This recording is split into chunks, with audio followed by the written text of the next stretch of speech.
보라, 그때에 하나님의 사람이 여호와의 말씀으로 말미암아 유다에서부터 베델에 이르니 마침 여로보암이 제단 곁에 서서 분향하는지라. 하나님의 사람이 제단을 향하여 여호와의 말씀으로 외쳐 이르되, 제단아, 제단아, 여호와께서 이와 같이 말씀하시기를 다윗의 집에 요시야라 이름하는 아들을 낳으리니 그가 내 위에 분향하는 산당 제사장을 내 위에서 제물로 바칠 것이요 또 사람의 뼈를 내 위에서 사르리라 하셨느니라 하고, 그날에 그가 징조를 들어 이르되, 이는 여호와께서 말씀하신 징조라. 제단이 갈라지며 그 위에 있는 재가 쏟아지리라 하매, 여로보암 왕이 하나님의 사람이 베델에 있는 제단을 향하여 외쳐 말함을 들을 때에 제단에서 손을 펴며 그를 잡으라 하더라. 그를 향하여 편 손이 말라 다시 거두지 못하며 하나님의 사람이 여호와의 말씀으로 보인 징조대로 제단이 갈라지며 재가 제단에서 쏟아진지라. 왕이 하나님의 사람에게 말하여 이르되, 청하건대 너는 나를 위하여 내 하나님 여호와께 은혜를 구하여 내 손이 다시 성하게 기도하라. 하나님의 사람이 여호와께 은혜를 구하니 왕의 손이 다시 성하도록 전과 같이 되니라. 왕이 하나님의 사람에게 이르되, 나와 함께 집에 가서 쉬라. 내가 네게 예물을 주리라. 하나님의 사람이 왕께 대답하되, 왕께서 왕의 집 절반을 내게 준다 할지라도 나는 왕과 함께 들어가지도 아니하고 이곳에서는 떡도 먹지 아니하고 물도 마시지 아니하리니, 이는 곧 여호와의 말씀이 내게 명령하여 이르시기를 떡도 먹지 말며 물도 마시지 말고 왔던 길로 되돌아가지 말라 하셨음이니이다 하고, 이에 다른 길로 가고 자기가 베델에 오던 길로 되돌아가지도 아니하니라. 아멘.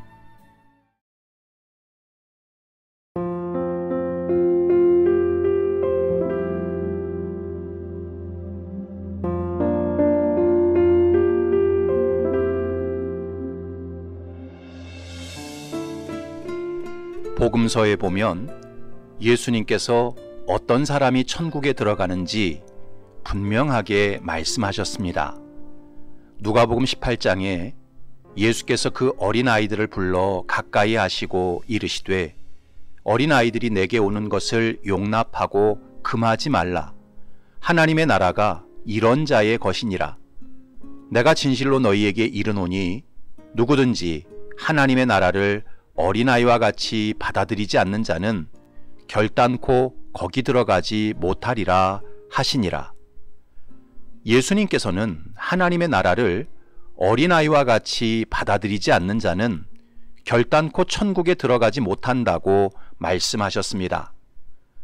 그렇다면 하나님의 나라가 무엇입니까? 그것은 인간의 모든 실상을 낱낱이 드러내는 빛의 나라입니다. 따라서 하나님의 나라를 어린아이와 같이 받아들인다는 의미는 진리의 말씀이 내 죄와 허물을 선명하게 드러낼 때 변명하거나 합리화하지 않고 온전히 인정하고 회개하고 진리를 받아들이는 것을 의미합니다. 그런 정직하고 겸손한 사람만이 하나님의 나라에 들어갈 수 있습니다. 따라서 사람이 지옥에 가는 이유는 단순히 죄를 많이 지어서 가는 게 아닙니다. 하나님 나라의 빛이, 진리의 말씀이 나를 온전히 둘러 비출 때 그 진리를 거부하고 온갖 변명과 합리화로 죄에서 떠나지 않기 때문에 지옥에 가는 것입니다. 어린아이처럼 정직하고 겸손한 모습을 상실하기 때문에 지옥에 가는 것입니다. 구약 성경을 보면 하나님께서 선지자를 보내신 이유를 이렇게 설명하고 있습니다. 너는 그들에게 말하라. 주 여호와의 말씀이니라. 나의 삶을 두고 맹세하노니 나는 악인이 죽는 것을 기뻐하지 아니하고 악인이 그의 길에서 돌이켜 떠나 사는 것을 기뻐하노라. 이스라엘 족속아, 돌이키고 돌이키라. 너희 악한 길에서 떠나라. 어찌 죽고자 하느냐 하셨다 하라. 하나님께서 선지자를 보내신 이유는 죄인을 저주하고 심판하기 위해서가 아니었습니다. 죄인이 하나님의 말씀을 듣고 진리의 말씀을 듣고 자기 죄를 깨닫고 돌이켜 회개하여 살기를 바라셔서 보내신 것이었습니다. 그러므로 진리의 말씀이 내 죄를 드러내고 내 마음에 부끄러움을 일으킬 때는 어린아이처럼 반응해야 합니다. 정직하게 내 죄를 인정하고 잘못을 시인해야 합니다. 그리고 하나님께서 보이신 생명의 길로 나아가야 합니다. 그러면 삽니다. 그러나 자기 체면과 위신과 자존심 때문에 죄를 인정하지 않고 잘못을 시인하지 않으면 스스로 생명을 포기하는 것이고 천국을 포기하는 것입니다. 오늘 본문에 나오는 여로보암은 어린아이와 같은 모습을 상실한 전형적인 인물이었습니다. 여로보암은 누가 자기 죄를 지적하지 않아도 자기 스스로 하나님 앞에서 죄를 지었다는 사실을 분명히 인식하고 있었습니다. 생각해 보십시오. 여로보암이 왕이 된 것은 자기 뜻과 노력으로 된 게 아니었습니다. 솔로몬이 통치할 때 아히야 선지자가 하나님의 말씀으로 자신이 북이스라엘의 왕이 될 것을 예언하셨고 그 말씀대로 왕이 되었습니다. 하지만 여로보암은 하나님의 뜻대로 북이스라엘을 통치하지 않았습니다. 자기 왕권을 지키기 위해 하나님을 버리고 온갖 우상 숭배의 죄를 저질렀습니다. 그럼에도 불구하고 겉으로 볼 때 북이스라엘은 정치적인 안정을 찾아가고 나라의 기반이 잘 잡혀가는 것처럼 보였습니다. 그러던 어느 날 여로보암이 베델에서 금송아지에게 분향하고 있을 때 낯선 사람 하나가 나타나 제단을 향해 외쳤습니다. 2절과 3절을 보면 제단아 제단아 여호와께서 이와 같이 말씀하시기를 다윗의 집에 요시아라 이름하는 아들을 낳으리니 그가 내 위에 분향하는 산당 제사장을 내 위에서 제물로 바칠 것이요 또 사람의 뼈를 내 위에서 사르리라 하셨느니라 하고 그날에 그가 징조를 들어 이르되 이는 여호와께서 말씀하신 징조라 제단이 갈라지며 그 위에 있는 재가 쏟아지리라. 이 외침을 듣는 순간 여로보암은 드디어 올 것이 왔구나 라는 생각이 들었을 것입니다. 하나님께서 내 죄를 심판하시려고 저 사람을 보냈구나 하는 마음이 들었을 것입니다. 한마디로 하나님의 사람의 외침을 통해 여로보암은 자기가 감추고 싶었던 죄가 드러난 것입니다. 그때 여로보암은 어린아이처럼 정직하고 겸손하게 자기 죄를 인정하거나 자복하지 않았습니다. 도리어 분노에 사로잡혀 그를 잡으라고 외쳤습니다. 4절을 보면 여로보암 왕이 하나님의 사람이 베델에 있는 제단을 향하여 외쳐 말함을 들을 때에 제단에서 손을 펴며 그를 잡으라 하더라. 여러분, 사람이 어떤 말을 듣고 화를 낼 때는 그 말 속에 인정하고 싶지 않지만 진실이 들어있기 때문에 화를 내는 것입니다.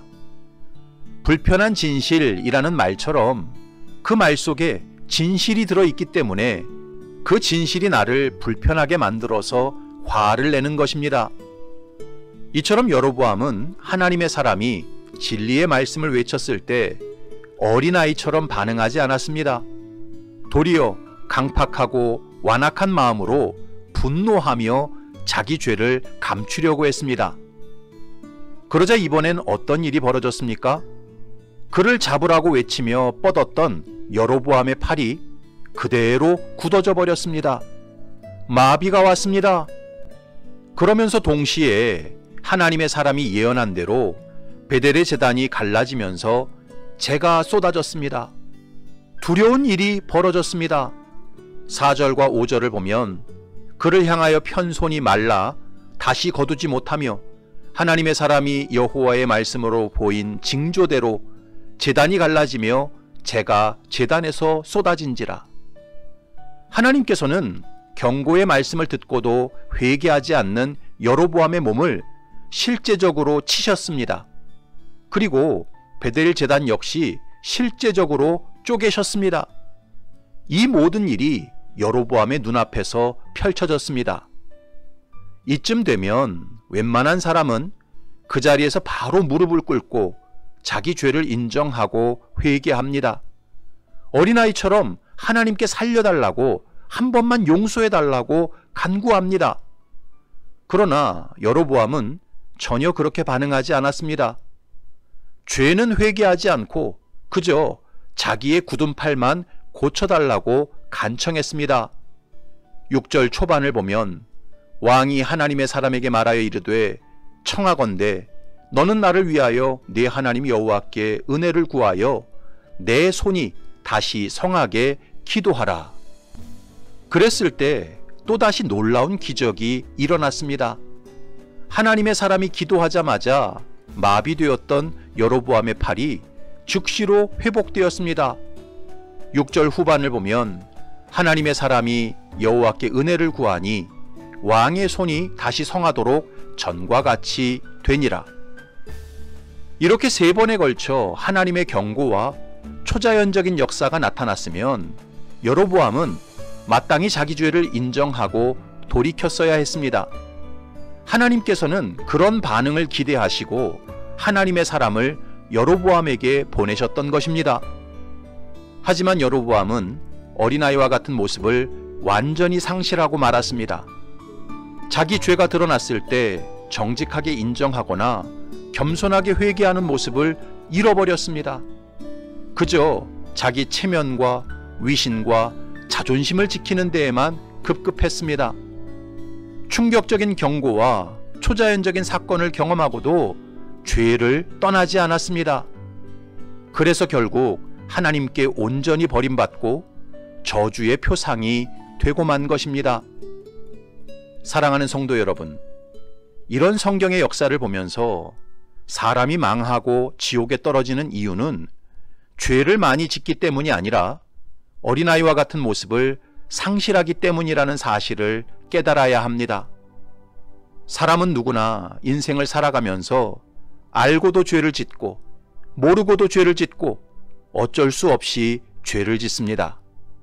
그런데 내 양심이 그 죄를 지적하고 하나님의 말씀이 그 죄를 드러낼 때 어린아이처럼 정직하게 인정하고 십자가 붙들고 겸손하게 회개해야 합니다. 그러면 그 사람은 반드시 죄사함을 받고 하나님의 나라에 가까워집니다.